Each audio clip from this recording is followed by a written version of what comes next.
The stage lights flared like search beams over a divided America, illuminating two figures who had no business standing side by side. Donald Trump, the master of spectacle, and Robert F. Kennedy Jr., the crusader who had spent decades casting himself as a lone voice against corruption, now shared a platform. Cameras clicked like gunfire, and a nation braced itself for yet another headline that would ignite the culture wars. But no one expected the words that followed. Trump leaned forward first, his voice low but laced with that familiar bravado. He spoke of families, of millions of parents who deserve answers. Then, with the practiced timing of a showman, he dropped the word that would set off alarms across every living room in America: Tylenol. The most ordinary pill in the most ordinary cabinet, suddenly framed as a villain in a story far bigger than medicine. RFK Jr. stepped in, his cadence slower, almost sermon-like. He painted the picture of studies ignored, of scientists silenced, of whispers connecting a mother's trusted painkiller to the soaring rates of autism diagnoses. For years, the establishment had brushed him aside, dismissed his warnings as paranoia. But now he stood shoulder to shoulder with a former president, and the charge was no longer a lone crusade. It was a political thunderclap. Gasps rippled through the crowd. Some clapped, others jeered, but most just sat frozen, as though the floor had shifted beneath them. Was this recklessness, or was this courage? The reporters in the front row scrambled, thumbs racing across screens. Each headline more sensational than the last. Trump and RFK Jr. target Tylenol in autism debate. Across America, parents glanced at half-empty bottles on kitchen counters. Mothers replayed the nights of fever and crying infants, wondering if the choices they made in desperation had left marks invisible but permanent. Fear mingled with fury, disbelief with dawning suspicion. It was not just a medical claim. It was an accusation against the very guardians of public trust, against corporations that promised safety, against agencies that pledged to protect. And by uttering it together, Trump and RFK Jr. had cracked open a door that the political elite had worked hard to keep shut. But what they revealed next shook even their most loyal supporters. The announcement did not fall into a vacuum. It detonated into a country already fractured along fault lines of trust and truth. America was a nation exhausted from battles over vaccines, school boards, public health mandates, and the very meaning of science itself. Into that exhaustion, Trump and RFK Jr. had hurled a lightning bolt. The suggestion that the most common household remedy, the friendly white bottle tucked into nearly every cabinet, might be linked to one of the most emotionally charged conditions of our time. Why did it matter so much? Because this wasn't just about Tylenol. It was about who the people trusted when their children were sick. It was about whether corporations could look mothers in the eye and promise safety without deception. And it was about whether politicians would stand with families or stand with profit margins. In that moment, the debate was not medical, it was existential. For years, families of children with autism had been told two things simultaneously: that no one knew the cause, and that nothing they had done could have played a role. To some, that was reassurance. To others, it was a smokescreen, a convenient narrative that shielded pharmaceutical giants from scrutiny. When RFK Jr. spoke of studies buried under boardroom carpets, his words landed on ears that were already suspicious, already skeptical of institutions that had failed them before. Trump's presence changed the equation entirely. For his followers, it was validation, an outsider finally daring to say what others whispered in private. For his critics, it was gasoline on the fire, a reckless leader using fear for political spectacle. But either way, it guaranteed one thing: no one could ignore it. The story would spread, divide, and metastasize into the bloodstream of the national conversation. And beneath the spectacle lay a darker implication. If Tylenol could not be trusted, what else in the American medicine cabinet was suspect? If the regulatory system had failed here, where else had it failed? These weren't just policy questions. They were questions that reached into the cribs of newborns and the hands of exhausted parents reaching for relief at 2 a.m. Every family suddenly had a stake, whether they wanted one or not. The announcement also punctured a wound deeper than science. identity. For immigrant families, for working-class households, for anyone who had believed that America's institutions existed to protect the vulnerable, this was a betrayal. It said the system had looked away, that their dignity had been collateral in a game of profit and politics. And that betrayal cut across partisan lines, pulling emotion from every corner of the ideological map. The debate was no longer about molecules and studies. It was about trust versus deception, family versus corporations, dignity versus arrogance. In a country already cynical about Wall Street, about big oil, about endless wars, this revelation hit at the most intimate level, the health of children. That is why it mattered. That is why it would not fade with the news cycle. But even as the crowd processed the shock, even as headlines ricocheted across television screens and social feeds, one truth remained unspoken. Because the real story wasn't just the science, it was the political theater behind it.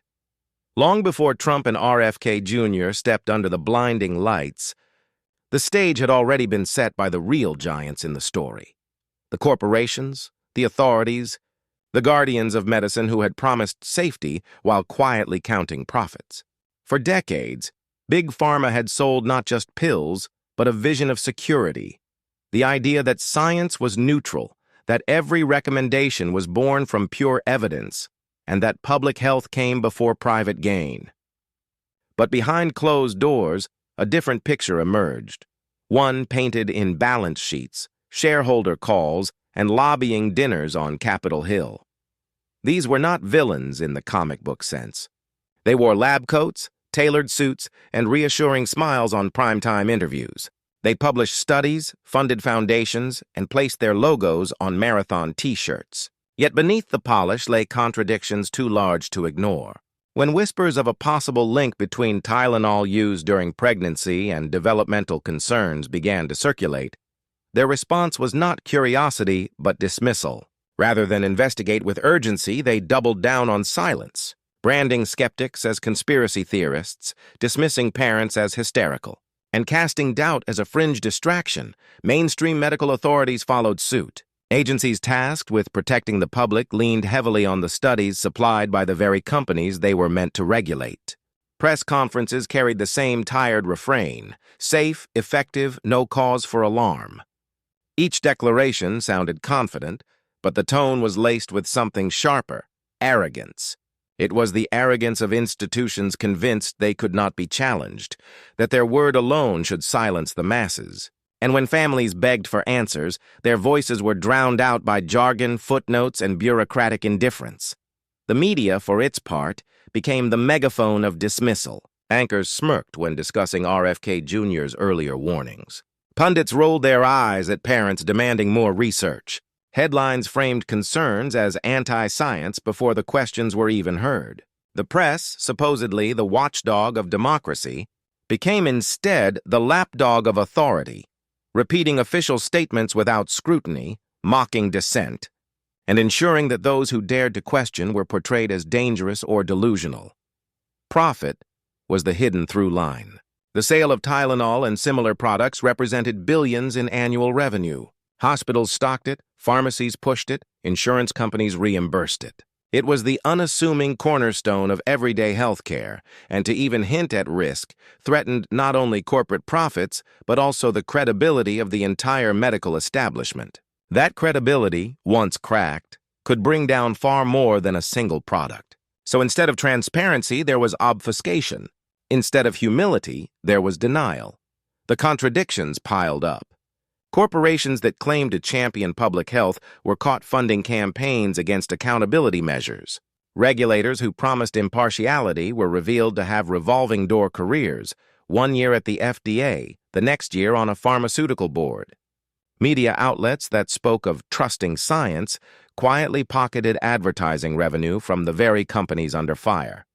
It was a triangle of influence: industry, authority, and information, each protecting the other, each ensuring that dissenting voices would be crushed under the weight of consensus. For families, the effect was suffocating.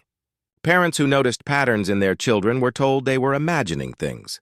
Researchers whose data hinted at uncomfortable connections found their careers sidelined, their grants evaporated. Journalists who tried to dig deeper into the pharmaceutical empire discovered that editors had little appetite for stories that might alienate advertisers. Outrage festered not because people hated science, but because they could see the layers of protection shielding corporations from accountability.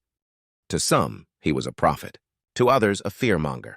Yet through it all, he maintained the cadence of a man who believed he was born to confront injustice, no matter how high the cost. And so, here they were, Trump, the disruptor, and Kennedy, the crusader. One wielded raw populist energy, the other a legacy of public service tinged with rebellion. On paper, they had little in common. Trump was a mogul-turned-politician, Kennedy a scion-turned-activist. Trump thrived on power. Kennedy thrived on principle. Trump commanded arenas. Kennedy commanded courtrooms. And yet, both had been branded outsiders in their own ways, ridiculed by the mainstream, underestimated by the establishment. That outsider status made them dangerous. Both had scars from battles with the press. Both had tasted the bitterness of being mocked, dismissed, or cast out. And those scars hardened into something sharper, the will to turn ridicule into fuel. Each man knew what it was like to be doubted, and each had built entire movements out of that doubt. But this issue, this claim about Tylenol and autism, was heavier than their usual battles. This wasn't just politics or rhetoric. It was about the most sacred bond in human life, the trust between parents and the health of their children. Neither man was known for treading carefully, and yet on this stage, their words carried a gravity that could not be dismissed as mere theatrics. Skepticism was inevitable. Many asked, why trust Trump, a man who reveled in chaos? Why trust Kennedy, a man labeled reckless by the scientific establishment? And yet, that very skepticism created the tension that drew the nation in, because sometimes it takes flawed figures to crack open a flawless facade. Sometimes it takes outsiders to say what insiders dare not whisper. There was an almost cinematic irony to it.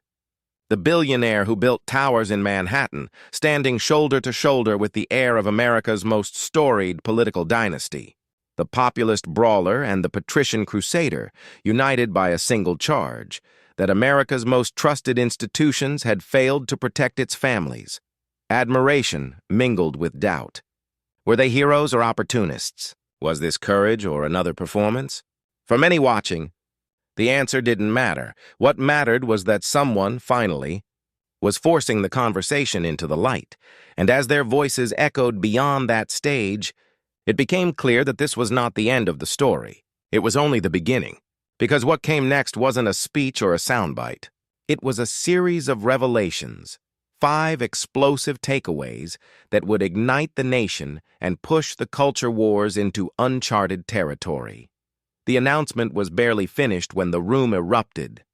Hands shot up like arrows, cameras tilted forward, and the familiar frenzy of the political press corps came alive. The first question was less a question than an accusation. Mr. President, Mr. Kennedy, aren't you afraid you're spreading dangerous misinformation? Don't you worry about causing panic? The words dripped with contempt, laced with the kind of dismissive tone that had long turned American households against the very institutions meant to keep them informed. Trump leaned back, almost savoring the moment. He thrived on this. The louder the press jeered, the calmer he appeared. What's dangerous, he fired back, is when people lie to families. What's dangerous is when corporations make billions while ignoring the truth. We're not spreading panic, we're giving parents the information they deserve. His voice carried that trademark blend of swagger and certainty, daring his critics to challenge him further. Kennedy followed with a different energy, measured, deliberate, almost prosecutorial. He invoked studies, cited sources, spoke with the gravity of a lawyer who had spent decades unearthing evidence the powerful wanted hidden. For too long, parents have been told to sit down, shut up, and accept the narrative, he said. Well, the data is there. The questions are real. Ignoring them isn't science. It's negligence. The press fired back with a barrage of loaded questions. Are you suggesting every doctor in America is corrupt? Do you realize how reckless this sounds? Isn't this just another conspiracy theory? Their voices rose, not in pursuit of clarity, but in performance for the cameras, each trying to land the soundbite that would dominate the evening news. Fact-checkers began their scramble. Screens lit up with rapid-fire articles. Experts dismiss claims. No evidence supports Tylenol autism link. Social media accounts posted threads within minutes, complete with graphs, disclaimers, and the familiar mantra, safe and effective. Yet outside that room, parents watching the live stream didn't see nuance. They saw two men standing calmly under fire while the establishment attacked like a cornered animal, and that image mattered. Because even for those unconvinced by the claims, the spectacle itself raised questions. Why were journalists so quick to mock instead of probe? Why did their tone drip with derision instead of curiosity? The dismissiveness was not neutral, it was arrogant. And arrogance, in the eyes of many Americans, was indistinguishable from guilt. Tension thickened as the Q&A stretched on. Trump, ever the showman, deflected with humor, taunting reporters for being more worried about headlines than children. Kennedy doubled down with data, weaving a narrative of silenced studies and families ignored. Together their rhythm was unexpected. One brash, one solemn, but both unwavering. The clash spilled instantly into the public. On Twitter, hashtags exploded. Supporters cheered the spectacle. Finally, someone's saying it! Critics mocked. Two clowns, one circus. But beneath the noise, a deeper current was forming. Families were talking, texting, debating. The press had meant to discredit, but their dismissiveness only amplified the moment, making the announcement feel like an act of defiance against a monolith too arrogant to listen. The clash was no longer confined to that room. It was alive in every living room, every phone screen, every whispered conversation between parents who began to wonder whether their quiet suspicions had just been validated in front of the entire world. And then, as the frenzy reached its peak, the stage shifted. The questions paused, the murmurs quieted, and the announcement pivoted from confrontation to revelation. Because what followed was not more sparring, it was the first of 5 takeaways. And this one cut straight to America's medicine cabinet. The first bombshell fell with the weight of a hammer. RFK Jr. stepped forward, papers in hand, his tone calm but grave. "We have evidence," he declared, "that prolonged exposure to acetaminophen during pregnancy may increase the risk of autism." The room went silent, punctuated only by the clicks of cameras. Parents watching from home froze, their minds racing to every fever, every headache, every small white pill they'd given their child. Trump leaned in, amplifying the drama. For decades, they told you it was safe. For decades, they said not to worry. "But tonight, we're telling you the truth," the audience gasped. Some shifted uneasily in their seats. Others nodded as if finally hearing words they had long suspected but never dared speak aloud. This wasn't just about science. It was about trust, and the possibility that trust had been betrayed in the most intimate way imaginable. Journalists scribbled furiously, already preparing rebuttals. But for parents listening in real time, the allegation hit with the force of a personal accusation. Could the pills in their bathroom cabinet, the ones doctors casually recommended, have played a role in their child's struggles? The thought was unbearable, and yet the way Trump and Kennedy framed it left little room for doubt. This wasn't speculation. It was revelation takeaway, too, the Big Pharma suppression angle. The second takeaway expanded the battlefield. Kennedy, his voice rising with conviction, recounted the history of buried studies, shuttered research programs, and lawsuits that seemed to vanish before they saw daylight. Scientists raised alarms, he said, but their voices were silenced. Why? Because the truth threatened billions in profits. The words painted a familiar villain, Big Pharma, the corporate titan whose influence stretched from laboratories to newsrooms to the halls of Congress. Trump piled on, shaking his head in theatrical disgust. "You think they care about your kids? They care about shareholders. They care about stock prices. They care about power." Gasps turned to murmurs. The audience could see the story forming, heroic whistleblowers crushed, studies manipulated, families left in the dark. It was a story as old as tobacco, opioids, and every other scandal where profits trumped lives. The villain was clear, and its arrogance unmistakable. Pharma executives, portrayed as smug and untouchable, had allegedly placed an entire generation at risk while congratulating themselves in boardrooms. For parents watching, outrage surged. If the allegation was true, it wasn't just negligence, it was betrayal. The people they trusted to heal had instead endangered. The stage had been set. Truth versus profit, children versus corporations. Takeaway 3. Generational betrayal. The third act wasn't about corporations or scientists. It was about families, the mothers and fathers who had trusted, complied, and followed instructions only to feel blindsided years later. Kennedy spoke softly now, his tone shifting from accusation to empathy. Parents were told it's safe. Don't question it. Don't worry. But when the warnings came, they were ignored. And who paid the price? Our children. The room grew heavy. You could feel the weight of unspoken guilt pressing down on parents everywhere. What if every fever treated, every ache soothed, carried a hidden cost? The thought was almost unbearable. Trump leaned in to sharpen the emotional knife. They told you to trust them. They told you to believe them. And look at where we are now. Millions of families asking questions they should never have had to ask. It wasn't just science anymore, it was personal. A sense of betrayal cut through the room, raw and visceral. Parents imagined themselves as characters in the story, trusting, hopeful, then abandoned. The narrative painted a picture of generational neglect, where warnings were brushed aside for convenience and profits. The takeaway was clear. This wasn't an accident. It was a betrayal that spanned decades, leaving scars on families who had only wanted to do what was right. Takeaway 4. Political courage. By the fourth takeaway, the stage shifted from tragedy to defiance. Trump and Kennedy positioned themselves not merely as messengers, but as martyrs in a political war. We knew the backlash would come, Trump thundered, gesturing toward the hostile press corps. We knew they'd call us liars, conspiracy theorists, reckless, but we're willing to take the heat, because your families are worth it. Kennedy, quieter but no less resolute, added, the easy thing would have been silence. The safe thing would have been to stay quiet. But truth demands courage. And tonight, we stand before you willing to be attacked, ridiculed, even destroyed, because children matter more than politics. The contrast was striking.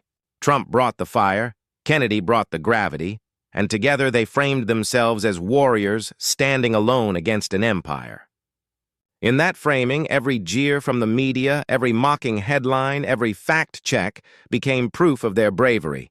For supporters, it was electrifying. The image of two men taking arrows on behalf of families resonated deeply in a country weary of politicians who ducked, dodged, and caved under pressure. The narrative was clear. They were not perfect men, but they were willing to fight. And that, in itself, made them heroic. Takeaway 5. A national reckoning. The fifth and final takeaway lifted the issue beyond pills and policies into something universal. Kennedy's voice lowered, almost a whisper, as if confiding in the nation itself. This isn't just about Tylenol. This is about trust. Trust in medicine. Trust in government. Trust in the very institutions that claim to protect us. The framing was stark. If families could no longer trust the safety of something as ordinary as a pain reliever, what else had been compromised? Food, vaccines, air, water, the very building blocks of daily life. The issue was no longer medical, but existential. Trump seized the closing moment, raising his voice to the rafters. This is bigger than politics, bigger than parties. This is about dignity, about safety, about justice for every family in America. The words reverberated, carrying a sense of finality, but also a spark of revolution. The crowd erupted. Applause thundered, chants rose, and the cameras captured a tableau destined for history books, or for controversy, depending on where one stood. But beneath the applause lingered unease. Because this wasn't just a press conference. It was a declaration of war against the establishment. a call for a reckoning that threatened to upend not just medicine, but trust itself. And as the lights dimmed, as the microphones clicked off, and as the press prepared their headlines, one truth hung in the air like smoke. The real battle was only just beginning. The microphones went cold, but the country ignited. Within minutes, Twitter, still stubbornly called X by some, was ablaze. Hashtags shot to the top of the charts. Tylenol truth, Big Pharma lies, protect our kids. Memes spread like wildfire. One viral image showed a bottle of Tylenol photoshopped into Pandora's box, the lid flying open with specters labeled autism, corruption, and betrayal. Another featured Trump and RFK Jr. as unlikely avengers, standing back-to-back against a looming pharma-branded skyscraper. TikTok became the front line of the culture war. Parents filmed tearful videos, confessing how often they'd used Tylenol during pregnancy, their voices shaking with fear and guilt. Others stitched those videos with mockery, rolling their eyes and pointing to headlines from medical associations dismissing the claims. One influencer in Los Angeles leaned into the camera and whispered, "They silenced us for years. Now the truth is out. Are you awake yet?" That clip hit 1 million views before breakfast. Celebrities waded in almost instantly. An outspoken rapper tweeted, "Been telling y'all Big Pharma don't care about us. Now you see it." A beloved daytime talk show host pushed back on Instagram. "Scaring parents with bad science helps no one. We need compassion, not conspiracies." The split was instant, raw, and impossible to ignore. Late-night comedy sharpened its knives. One host quipped, "Tylenol causes autism? That explains why I don't understand my tax return every April." Laughter filled studios, but not all viewers were laughing. For many, the mockery only underscored their sense of being belittled, unheard, dismissed. The divide deepened. One side hungry for validation, the other clinging to ridicule as a shield. Cable news threw gasoline on the flames. Conservative outlets framed the announcement as heroic whistleblowing, Trump and Kennedy daring to challenge an empire. Liberal pundits called it reckless, dangerous, a conspiracy circus. Panels erupted into shouting matches while Chirons screamed across screens, "Tylenol autism claim, scandal, or sham?" And the people? They couldn't look away. Office break rooms buzzed, WhatsApp family groups exploded with forwarded links, and immigrant households across the country debated whether the pills they trusted might have been a hidden danger. Validation flowed like a current. If I believe this, I'm not alone. Everyone's talking about it. The world is finally paying attention, but noise has a way of drowning out nuance.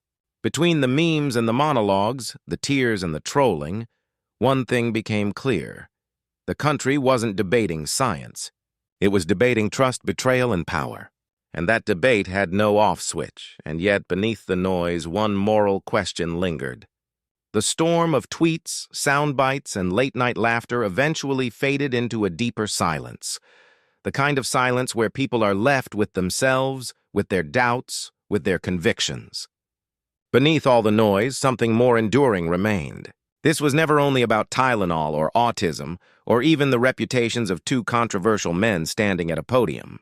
It was about the question every parent, every citizen, every immigrant who had ever sacrificed for a better life in America must face.